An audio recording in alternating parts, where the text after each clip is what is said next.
Hey everyone, hope everyone's doing well during this time.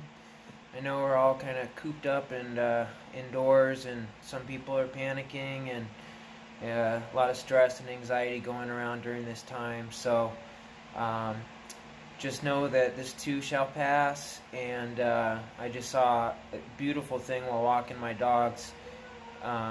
Just an amazing chalk art that was basically done by a kiddo that had a full block of it started with the big sun and said hope, and then as you progress through it, it gave more messages as you went through it, and just said like, are you bored too? And then gave a T-chart of dogs staying at home versus humans staying at home, and the characteristics and stuff.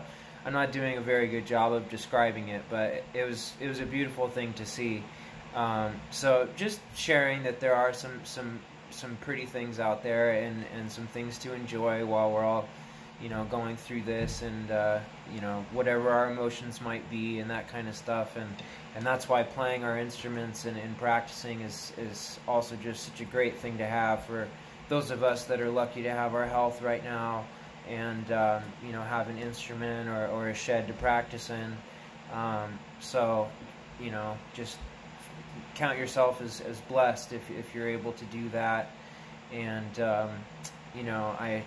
I know that there's different belief systems out there, but I'm a firm believer, and that's what guides my heart, and the things that I do within my life. And I've just found that having that inner peace will help you to weather any storm that you might face. And I grew up with a lot of different disabilities and broke my back, and have some other neurological disease and anemia and stuff. So this is not only just fun for playing an instrument, but very therapeutic, and it's helped me as being a kiddo myself, and having to learn how to walk again and strengthen my legs, and get my body to cooperate at the right time, despite my neurological issues. So just point being that there's always the light, and there's always the bright side to whatever may be happening. And even if we're suffering in some sense, I find that it's the suffering that brings us to our knees, and the suffering has meaning too. And for me personally, the suffering has created just so much of who I am, and given me purpose of why I do what I do, to help those that may be suffering with some of the same issues, and it's therapeutic for myself as well. But I've just learned how to try to pass that along, so that you can see that there's hope and joy and anything that you might do during these times. Okay, so I know it's difficult, and I know we're all kind of cooped up, and getting cabin fever, and trying to figure out what to do, and there's money issues, especially with those of us that are gigging or have working within the arts, and had school closures and gigs canceled and all of that stuff. So it's difficult during this time. But one thing I could recommend to my fellow drummers and instructors is Zoom lessons work phenomenal during this time. Skype also works well, but there's more of a lag, and Zoom is free, and you can do 40 minutes, I think it is. I've done past that, and it hasn't cut me off, so I'm not quite sure what the limitations are. But anyway, with the free account, you can do many different things with it, and pull up a whiteboard and put notes up for the student. You can record the whole lesson so that the person can watch the lesson back, and use the same lesson multiple times. So anyway, just Zoom is a good thing to use if and having a Venmo or PayPal or something.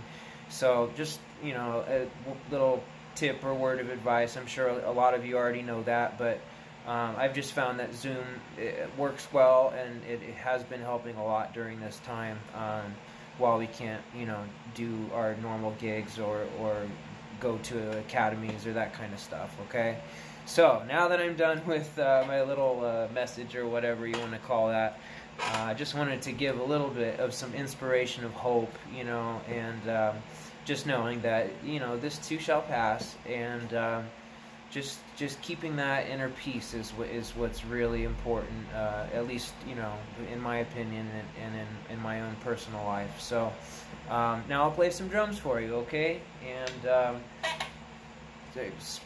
hopefully some of the people that listen to these, you know, playing guitar to it and that stuff, Jay, you especially, and Cam, you too, you're playing drums, but doing different things. So hopefully you guys can watch back and listen to this, and maybe create some other cool ideas off of it.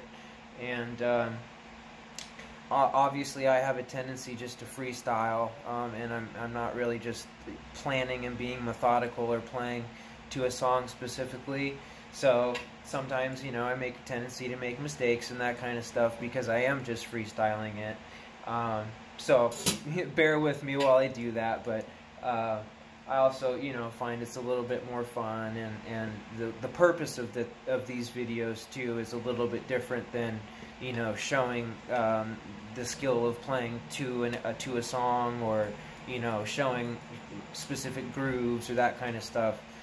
This is more just for fun, and keeping track of some different ideas that I might come up with, or, well, really that have been come up with other people way before me, but that I'm discovering, and you know, and kind of changing or accenting, or, you know, doing what I might do a little bit different than how the groove was originally created, you know, way back in the 30s, 30s through 50s, or even before that. You know, it all goes back thousands of years if you really want to go back and study it. So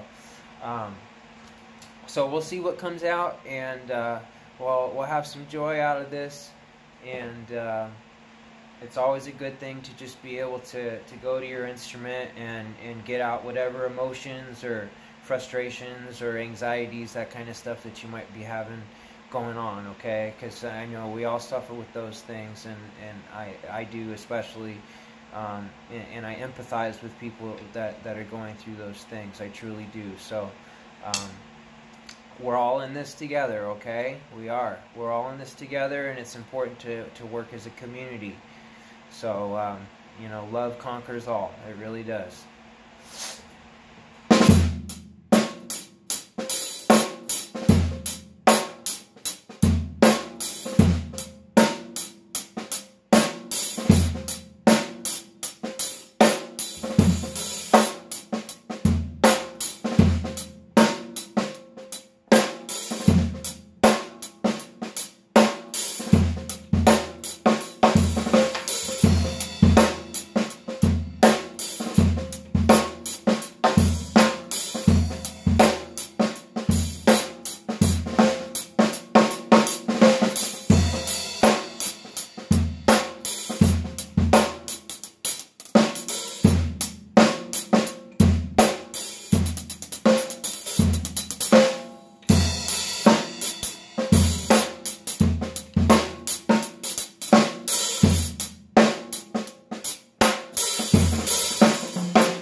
have it, folks. Oh, wow, that turned into a long one. 25 minutes we're at now. Okay, well, there's, I'm sure, plenty of mistakes in there, and lots of having fun, though. And so I was able to get a good therapeutic session out of it myself. So that's what it's all about. Just, you know, progress, not perfection. So just steady progress. Keep challenging ourselves to get better. You know, we get stuck playing the things that we're just used to playing because we can play, you know, them well, or we're used to, you know, playing them so much that that's just our go-to thing that we always kind of play. But pushing yourself is really the key to, you know, not to the point of frustration and you're ready to throw the sticks down, but just enough to where, you know, you're frustrating, or you're challenging yourself enough just at the right time, and that incremental challenging and progress will eventually lead to just a, you know, it's like you wake up one morning, as my mentor and just one of my dearest friends, I love him to death. His name's Russell Bizzett, really well-known jazz cat in Southern California. But as he's told me, it's like you just wake up one morning and you can play drums. So, but really, it's the incremental practice and progress that we all put into it that makes it work that way. But it is kind of like, you know, it all comes together one day where it kind of clicks in your head, like, you know, oh, well, that's the reason I've been practicing or doing this, or, you know, this is, you know, why I've been putting so much time into doing the fundamentals or the rudiments, that kind of stuff, is so that I can enjoy my instrument, and then I can play more things out of my instrument and get more voicings out of my instrument. You know, and as you could hear in there, I like playing just all parts and rims and making sounds, you know, if I find kind of a weird timbre that, you know, I like, or then it's, you know, it's cool, you know, especially with the tom kind of thing. You're like,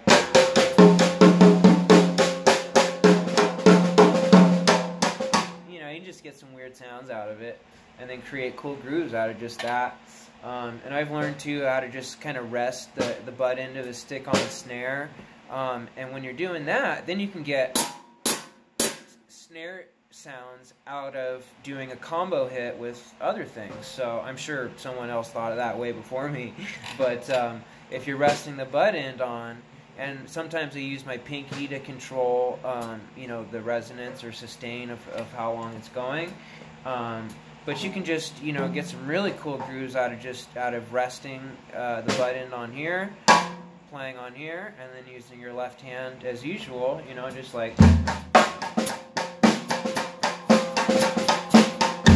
you know, if you don't want to do like a swing figure or something like that, and just, or you could do like a Latin thing, or, you know, just playing doubles, or I don't know, the whole universe of drums. So I don't know, just like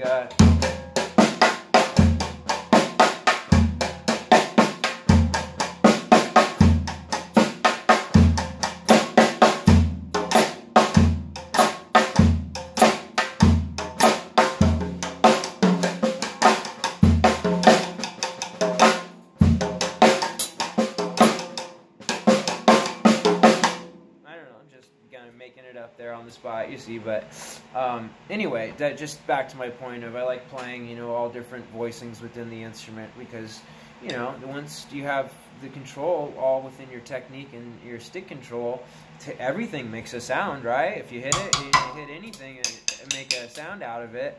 So once you learn how to incorporate that and kind of treat everything like it's its own instrument, and learn how to, you know, get all the voicings and pull the sound out that you want of everything. And by no means am I like a master of doing that or anything. I'm just learning how to do that kind of stuff myself too. But you know, as I've progressed through the journey of doing it and learning how to get the sounds, you know, pull the sounds out that I want, I've just discovered, you know, other cool things that I liked with, you know, just using things that are kind of unorthodox, or you don't, you know, aren't just traditional, you know, technique stuff that you'll learn from, you know, a foundational type of instruction. So it's all within your hands. It's all within the sticks, right? So that's what we say. It's the sticks, not the drums. So the drums are an inanimate object, right? It's the sticks and your stick control that brings the sound out of the inanimate object. So, you know, once you learn that it's all within your technique and your grip and control of your sticks, then it kind of makes a lot more sense of why technique is so important. You know, because you'll see drummers playing just like power stroke the whole time. You'll get tired and you'll hurt yourself eventually, you know, and you can't. And so if you want to play articulate, fast, and without getting tired, the way to do that is all wrist and finger motion. So, you know, anyway, it's just, you know, you don't want to be playing from these hinge groups. You know, maybe if you're doing a power stroke every once in a while, sure. But, you know, you don't want to be playing and guiding the stick down like that. And we say this is playing the front of the stick, so it's like you're guiding the stick down kind of thing. And you can hear the difference, or like it's like a nervousness of playing almost, or tight sound, versus a loose grip, and you're using this type, you know, of just pulling it, like flicking it into your hand. Then it's a much more relaxed feel. So, you know, sounds different than, you know, maybe it's not, to a drummer you'll be able to tell the difference for sure. But, and I also have these rattles on, so it's probably not the best time to have those on to give the example. But, so playing from the front of the stick, not such a good idea. Playing the back of the stick is what we try to teach, because then you're using the weight of the back of the stick, and you're using all your fingers and playing all the motion from here back, and you're just controlling that hinge point with your fulcrum. So, and what I do is I use the Weckel grip, so because it allows you to have more range of motion. So the Weckel grip, Dave Weckel, you know, is a famous drummer, and he says we're all taught, you know, to play like this, and our front fingers are fulcrum, and these are back, you know, and this trigger finger. But if you take this front finger away, right, instead of playing like this, you take this front finger away, and this becomes your fulcrum point with your middle finger. Then you have way more range of motion. So you can use more velocity, you have more control, you know, you can do a lot of different things. And for people that use their fulcrum for rolls and stuff a lot, because I used to do the same thing where I would not use my back three fingers, you know, doing rolls like that kind of thing. Because a lot of, you know, you're just pinching in the front is what a lot of drummers think is of how you're supposed to do a roll. But if you take those front fingers away, it forces you to use your back three fingers, right? So then if you take your front fingers away, then you're controlling all of the balance with so you basically just have more control. You're less likely to drop sticks. You're going to sound more articulate, just because you're using